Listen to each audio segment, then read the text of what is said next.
we are in a situation and a time where, as we look around, we seem to see suffering and sadness all around us.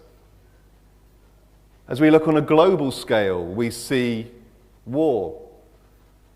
And then of the last week or so, the news from Turkey, Syria, and the earthquake and the death toll there. When we think nationally, we see on our news, we see hardship and the cost of living and the impact that is having on so many. We can look locally in our community and we can see sadness, obviously, as we've talked about. But I would imagine, and I'm not going to ask anyone to highlight this, but I would imagine for many of us, there's personal suffering. There's a personal suffering that goes on within that is often hidden or masked, but there's a suffering within within us as individuals. So we do seem to see suffering around us. Two quick questions. Do we have a God who understands what we're going through? And do we have a God who can speak into this? Well, it's a really simple yes and a yes. Yes, we do. And that's what I want us to see today. That we have a God who understands and a God who speaks into. And that's where we're going. Because as we look at the cross, we do see a God who embraces and understands what it means to suffer. But as we look beyond the cross, we see a God who brings hope and a certain future. Let me just start with two permissions. It really just echoes what Sarah shared earlier. It's all right to ask why. I'm giving us the permission to ask those questions, why? It's okay to ask those questions. In some cases, in some situations, people might, oh no, you can't ask. Yes, it's okay to ask the question, why? We can look in the Bible. Job did. There's this amazing book that we're given that focuses in on suffering. I'm not going to say anything more than just this. Rob did a fantastic talk that picked up on some of Job last term. But Job had many, many, many questions. There's one I've picked out, Job 7:20. Why have you made me your target? A question Job had towards God. It's okay to ask those questions. We often overlook this because we emphasize the words differently, but Jesus asked the why question. My God, why have you forsaken me? It's okay to ask the why question. But as Sarah mentioned, we have to balance this with the fact that it must be all right to not understand. We can ask the questions, but we may not get the answers, and that has to be okay. We have to move away from this thinking that every cause has an effect. That why am I feeling this? There must have been a reason, or there must be a purpose, and it's okay to have those doubts or those questions or that uncertainty. I think modern society probably has more why questions than ever before. And as I've tried to think this through, I don't want to dwell on this too much, but I think some of that is that we're more aware. In this last week with Turkey and Syria, we've had devastating pictures and video into our phones, into our TVs within minutes. You go back a few generations, you go back to the 1940s and the war, you would have to go down to the cinema to see those images. We get them in minutes into our phones. We become aware of the global suffering straight away.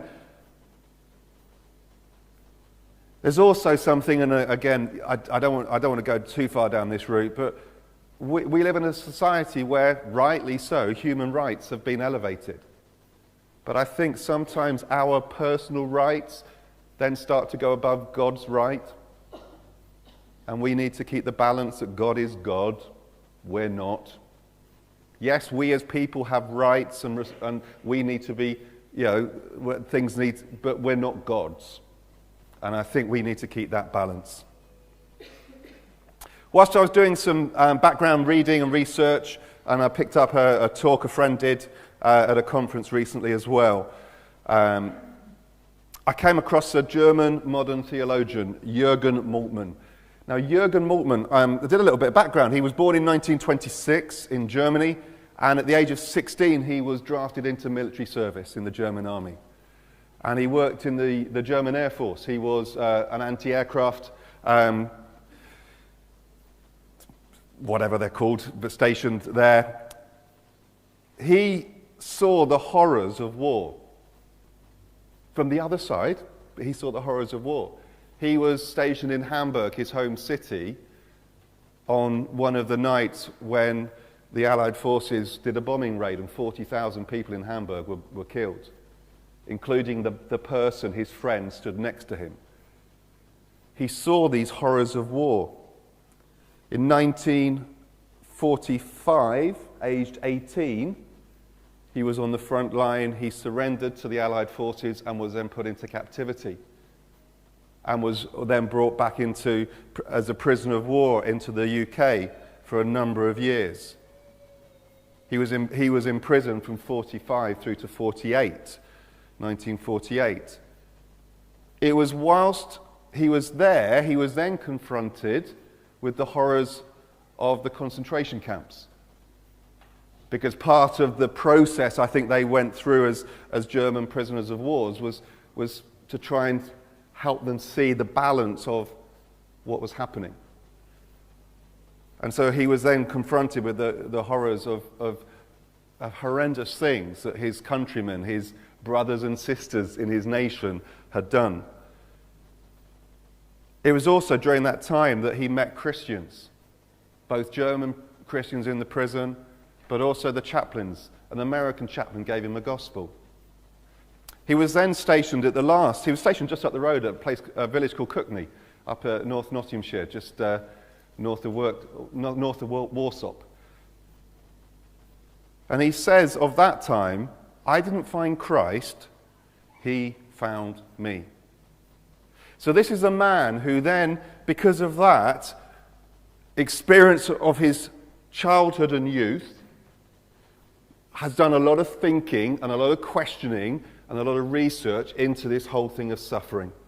And I watched a short video of his. He's still alive, 90-something, and I watched a short video of his on suffering. And this was a quote that he shared in that. When I, in my younger years, had problems with God, Jesus came and solved all these problems.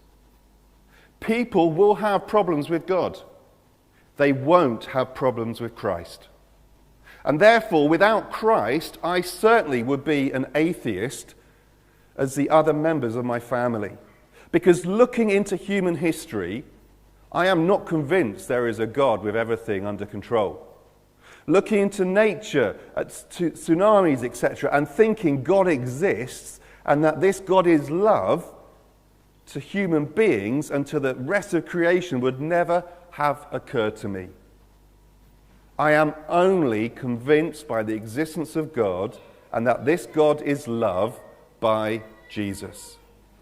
As he looked at the cross, as he looked at the person of Christ, he saw love.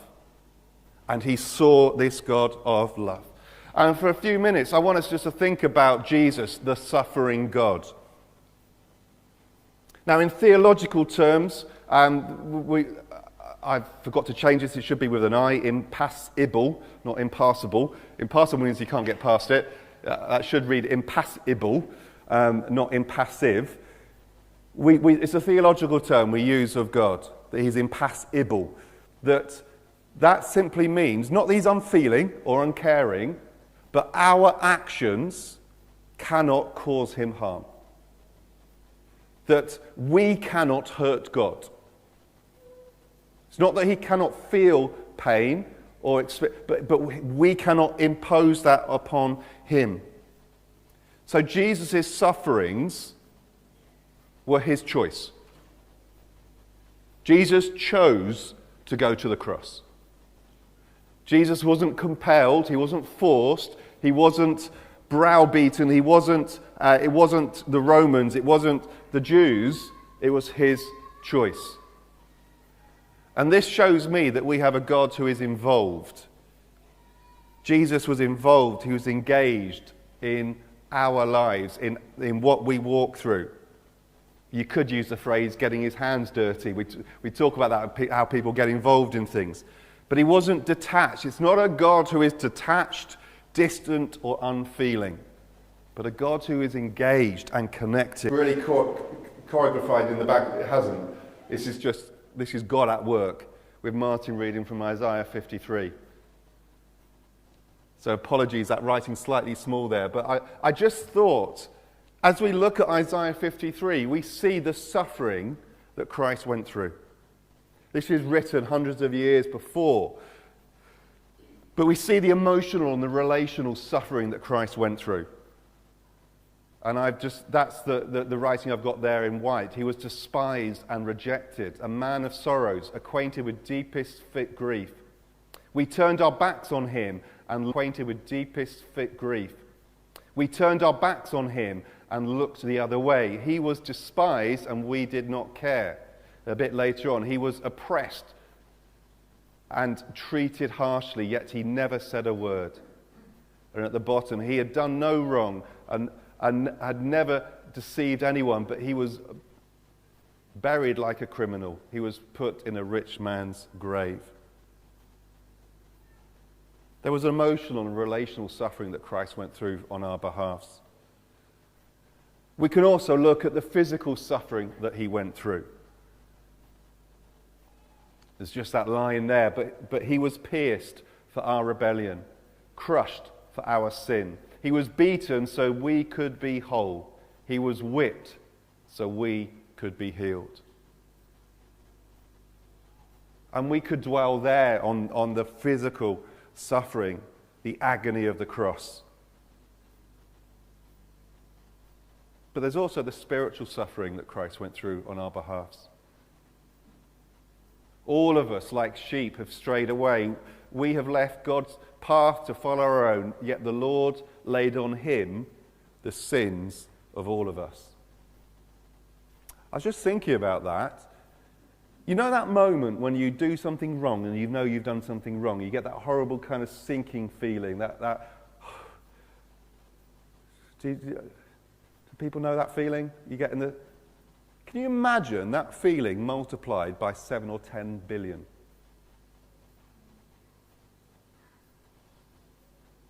Not just your sin and your sense then of guilt and shame as you go through that one thing. Actually, it'd be more than that, wouldn't it? Because it's not just that one sin, it's all of my sin and all of our sin. So it's going to be probably into the hundreds of billions. That feeling multiplied, and that was the spiritual suffering, I think, that Christ went through.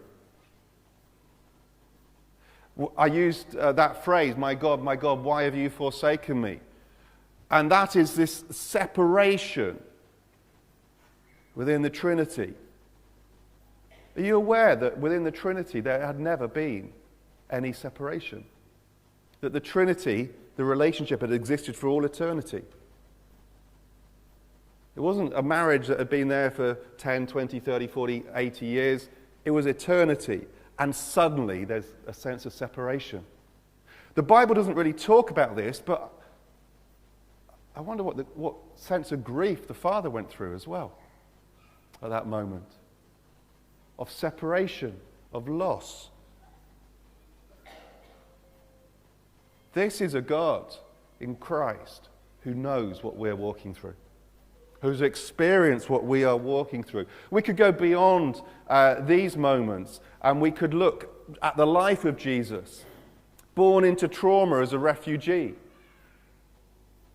And you just need to speak to people who are involved with fostering in the church to hear the impacts that early year trauma can have on people.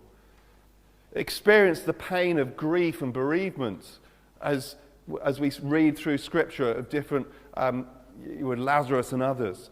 Experience the weight of anxiety and fear. We particularly see that in the Garden of Gethsemane.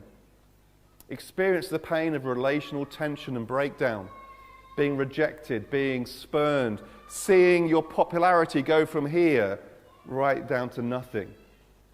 Experience the injustice of institutional corruption. Jesus knows what you are walking through because he has walked through this too. He has experienced these things. He is aware. He is a God who knows, and he is a God who has experienced. There's a moment when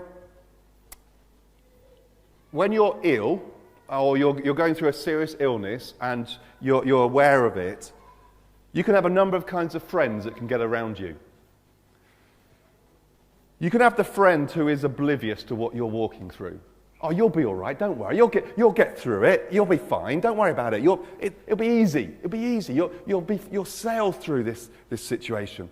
They have no idea of what you're about to walk through, and their comments really don't help. You've got the other kind of friend, though, who knows what you're going through, but just hasn't really got the gift of encouragement. Oh, I know, it's awful. Let me tell you how bad it was for me when it's going to be awful. And you think it's bad now, you just wait and it will get worse. Neither of those two friends are of any help as you're about to walk into a medical situation. Let me go back to Jürgen Moltmann. In the interview that I saw, a pastor asked him a question. Let me just show you the question this pastor asked. As I speak to people as a pastor of a God who is suffering with them, there is a little sense of disappointment because they may feel they are in a situation where they have fallen into quicksand, and I'm telling them, oh, the person you're waiting to come and rescue you is also there with you. And what they really want is someone to come and pull them out. So how does a suffering God give us hope? What a great question. How does the fact that God knows what we're going through give us hope? This is Jürgen Moltmann's response. The suffering God is only one side. The other side is the resurrecting God, the joyful God. Every theology of the cross must end in a theology of resurrection. You see, we don't have in Jesus the friend who doesn't have any understanding. We don't have the friend who just moans. We have the friend who's been through it and says, let me walk with you and let me show you the way to go. Let me lead you into hope. That is the God that we have. Not just a God who knows, but a God who is there leading us forward as we lean on him and as we look to him. Because that's the third person, it's the person who's been through it and also can show us the way. You see, Jesus, yes, he suffered, but he also conquered. He conquered the grave. He is there with us to lead us forward. 2 quick Bible verses, Hebrews 4. Therefore, since we have a great high priest who has passed through the heavens, Jesus, the Son of God, let us hold fast our confession. For we do not have a high priest who cannot sympathize. That's a co-sufferer. Yeah, he's joined with us in our sufferings. Therefore, let us draw near with confidence to the throne of grace so that we may receive mercy and find grace to help in time of need. You see, we have a high priest who not only knows and has joined us in our sufferings, but is now able to lead us into the presence of God and can lead us into all that there is for us. Jesus' words in John 16, I have told you these things so that in me you may have peace. In this world, you will have trouble. In other words, you will find suffering. You will have moments of hardship. But take heart, I have overcome the world. We have a suffering God. we also have a victorious God who is there willing to walk with us and lead us forward. So what? Let me finish this talk with a few practical things. Walking through suffering. In another podcast interview that I listened to in lead up to this, I heard a pastor who talked about his struggles, his personal struggles and questions and doubts of what he had walked through. And the interviewer said to him, "Did you ever think of giving up?" And this pastor on the interview just laughed. I went, "Why? Where else would I go? Who else would I turn to? Apart from God, apart from Jesus." When we're walking through suffering, we can have questions, we can have doubts, but please, please, please look to Jesus. Look to Christ, because in him we will find the answers. It is in him that we must look. It's too easy, isn't it, for us to turn to God and go, "Look, God, if you really love me, you would do X, Y, or Z. Or God, why don't you prove you love me? I'll know you love me when you provide me the job, or bring me my healing, or bring this breakthrough. Then I'll know you'll love me, God." God just says, "I've already proved my love to you. Just look to the cross." Romans 5, but God demonstrates that his own love towards us, towards you and towards me, in that while we were sinners, while we were far, far, far away from him, Christ died for us. If you want to see God's love, look to the cross. If you want to know, does God love me, look to the cross. Because at the cross, we see the love of God. It is only there. If we try to measure God's love by how I'm feeling, we'll have good days and bad days. We'll have those days where you feel brilliant and God's wonderful, and then we'll have days where you feel rubbish and then God's awful. But when we look to the cross, we see the consistent, the complete, the unconditional love of God. He has proved his love for you. And he will continue to demonstrate his love to you. But he's proved his love to you at the cross. That's how much he loves you. It's a bit of a cliche statement, but he put it as he puts his arms out. That's how much I love you. But his love for you is complete.